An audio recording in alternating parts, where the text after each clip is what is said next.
दोस्तों, मैं अपने मित्रों के साथ हमारा डेलीगेशन अभी निकला है चुनाव आयोग से। दो अत्यंत महत्वपूर्ण और उनमें भी एक विशेष रूप से महत्वपूर्ण हमने याचनाएं रखी हैं। देखिए, माननीय प्रधानमंत्री इस देश के सबसे उच्च स्तरीय कार्यकारिणी के पद पे पदासीन हैं। जितना बड़ा पद होता है उतनी बड़ी जिम्मेवारी होती है। यहाँ हमने चुनाव आयोग को बताया कि अत्यंत दुर्भाग्यपूर्ण और दुखद प्रसंग है कि उत्तरदायित्व और कर्तव्य बढ़ने के बजाय माननीय प्रधानमंत्री हर चीज को तीसरी या चौथी बार, मैं दोहरा रहा हूं, तीसरी या चौथी बार जानबूझकर आदर्श संहिता का जबरदस्त रूप से, मैं तो कहूंगा बेशर्म रूप से उल्लंघन कर रहे हैं। रोचक प्रसंग ये है कि हमारी भविष्यवाणी को अपने गैर कानूनी काम से प्रधानमंत्री ने सिद्ध कर दिया है, प्रमाणित कर दिया है। कल रात को 10:30 बजे हमने लिखित रूप से कंप्लेंट की कि प्रधानमंत्री जी हमेशा, मैं कल रात की बात कर रहा हूं, ध्यान रहे, कि जब भी वोट करते हैं, वोट के बाद आदर्श संहिता का उल्लंघन करते हुए एक जुलूस निकालते हैं। हमने उस कल रात वाली चिट्ठी में लिखित दिया कि उन्होंने यही प्रक्रिया अपनाई थी 2014 के संसदीय चुनाव में, 2017 के असेंबली चुनाव में। अब जबरदस्त बात यह है, भविष्यवाणी हमारी प्रमाणित ऐसे हुई कि आज उनके चुनाव के बाद अपने वोट को दिखाकर इतने लंबे जुलूस में निकले, वो भाषण दिए, राजनीतिक वक्तव्य दिए तुरंत वोट के बाद। इससे ज्यादा घोर, बड़ा स्पष्ट, पारदर्शी उल्लंघन आदर्श संहिता का कभी नहीं हुआ। और मैं समझता हूं किसी प्रधानमंत्री ने इस देश में तीसरी बार एक ही चीज, एक ही तौर तरीके से बारंबार, तो हमने इसलिए बताया चुनाव आयोग को कि he is a habitual, egregious, completely uncaring offender. He doesn't care for the election commission. And the Prime Minister of this country does not fall under the 9th schedule. He has no immunity from electoral laws when he is campaigning. It is very distressing and sad. The very credibility, the very stature of the independent policeman of elections is at stake. The election commission, we said it is no point taking 10 days, 5 days before responding. We showed the election commission a video of the Prime Minister campaigning और हमने ये निवेदन किया कि तुरंत, घंटों में, दिनों में नहीं, हफ्तों में नहीं, घंटों में प्रतिबंध हो प्रधानमंत्री में। हमारे पुराने याचना जो कि मानी है एक आदेश में चुनाव आयोग ने, आगे भविष्य के लिए भी उनके ऊपर 48 या 72 घंटे का प्रतिबंध होना चाहिए। ये बहुत हो गया है। पिछली बार हमने याद दिलाया कि 9 तारीख के उनके नांदेड़ के वक्तव्यों के बाद हमने 12 तारीख को पूरा पारदर्शी प्रमाण उनको दिया है चुनाव आयोग को। आज 12 तारीख को 11 दिन हो गए।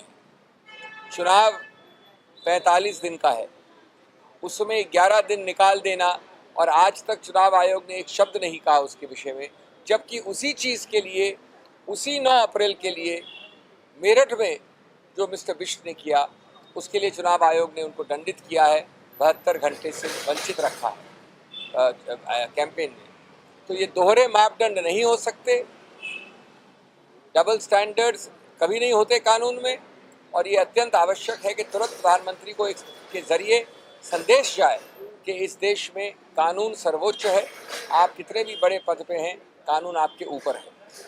संक्षेप में दोस्तों, दूसरा हमारी याचना थी, दोनों इस देश के सबसे 2 पदों पे पदासीन उच्च स्तर के लोग हैं।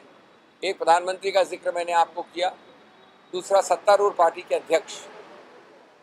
कुछ लोगों ने कहा है कि ये 1.5 लोग इस देश के सबसे बड़े शासक हैं। कभी कभी ये 1.5 लोग 2.5 लोग बन जाते हैं। बात यह है कि कल आपके समक्ष हम 11 उल्लंघन लेके आए थे हमारे सेना के सभी अंगों को सस्ती राजनीति में घसीटने की प्रक्रिया। हमने आपको उदाहरण दिए बार बार, मोदी जी ने और सत्तारूढ़ पार्टी के अध्यक्ष ने। ये मैंने कल चुनाव आयोग को लिखित दिए हैं, फोटोज दिखाई हैं। चुनाव आयोग का अनुच्छेद 126 में नहीं सिर्फ, लेकिन उनके नियमों में ये प्रतिबंध है कि वो किसी रूप से ये अनुमति नहीं देते कि आप सेना के अंगों को इस प्रकार से घसीटें चुनाव के अभियान में। उसके बावजूद कृष्णानगर पश्चिम बंगाल में कल शाम को जब हम यही चुनौती लेके आए थे चुनाव आयोग कभी लगभग उसी वक्त, कल हम 6 बजे आए, उसके थोड़ा पहले की बात है, माननीय अमित शाह जी इतने खुलेआम बार बार पुलवामा, बालाकोट, पाकिस्तान और हमारे सेना के अंगों के बारे में, वोट के संदर्भ में, राजनीतिक अभियान के संदर्भ में बात कर रहे हैं। ये कल की बात है। फिर वही बात उठती है कि हर दिन मैं उल्लंघन करूं, हर दिन मैं आपसे चेतावनी लूं, चेतावनी को अपने बैग में डाल दूं और फिर शाम को फिर उल्लंघन करूं। ये देश का कानून नहीं है, ये कानून का मजाक है। और इसलिए जैसा कि पहले केस में आपने कहा, दूसरे केस में भी ये अत्यंत उपयुक्त है कि तुरंत, और शब्द तुरंत बहुत महत्वपूर्ण है, चुनाव आयोग प्रतिबंध लगाए 72 घंटे के कैंपेनिंग के लिए माननीय सत्तारूढ़ पार्टी के अध्यक्ष के लिए। धन्यवाद। इलेक्शन कमीशन ने सुना और कहा कि एक्शन लेंगे, लेकिन अब जो हम देखिए, मैं बड़ा स्पष्ट कहना चाहता हूँ, आदर के साथ कहना चाहता हूँ, चुनाव आयोग हमको सुनती है, हम उसके लिए कृतज्ञ हैं, हमको समय देती है दिन प्रतिदिन, उसके लिए भी हम कृतज्ञ हैं। ये उनका संवैधानिक कर्तव्य है, ये हमारा संवैधानिक अधिकार है। लेकिन और हमारे अनुरोध के ऊपर एक्ट भी करती है। मैं आपको याद दिलाऊं कि हमारे ही डेलीगेशन का स्पष्ट अनुरोध था कि 72, 48 या 4 दिन घंटों के लिए प्रतिबंध लगाया जाए। लेकिन ये दुर्भाग्य की बात है और मैं इसको निराशाजनक कह रहा हूं कि जब 1-2 उच्च स्तर के पदों की बात आती है तो ये झिझक सही नहीं है, ये विलंब सही नहीं है। झिझक और विलंब के बिना ये भी वही हैं, मैं भी वही हूँ, प्रधानमंत्री भी वही हैं, जहाँ तक आदर्श संहिता का सवाल है। हम तीनों वही हैं जो अमित शाह हैं, जहाँ तक आदर्श संहिता का सवाल है। तो ये विलंब और झिझक के बिना चुनाव आयोग को दिखाना है कि वो जो उच्च स्तर का पुलिसमैन है इस चीज़ के लिए, वो तुरंत एक्शन ले। आप कह रहे हैं सर कि प्रधानमंत्री और अमित शाह के मामले में, चूंकि 10 दिन हो गए नांदेड़ वाले मामले में, तो चुनाव आयोग प्रधानमंत्री और अमित शाह के मामले में झिझक और विलंब कर रहा न दिखाए। मैंने कहा वही कहा, न दिखाए, वो दोहरा रहा हूं मैं।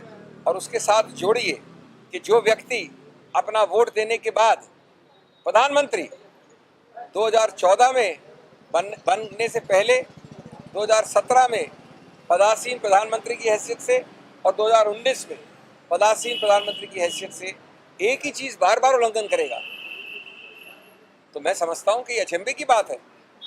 प्रधानमंत्री इस देश का जो आदर्श होना चाहिए कानून के विषय में, वो उल्लंघन करेगा, उसमें तो 1 मिनट का विलंब नहीं होना चाहिए। Sir, there are some complaints against the malfunctioning of EVM in Kerala, and a person who raised some doubts against the EVM. We also raised the questions raised by Mr. Shashi Tharoor, who personally visited those booths, and we gave examples of how several EVMs are malfunctioning, and the commission they are also having a press conference today evening, and they will also look into our specific complaints. Sir,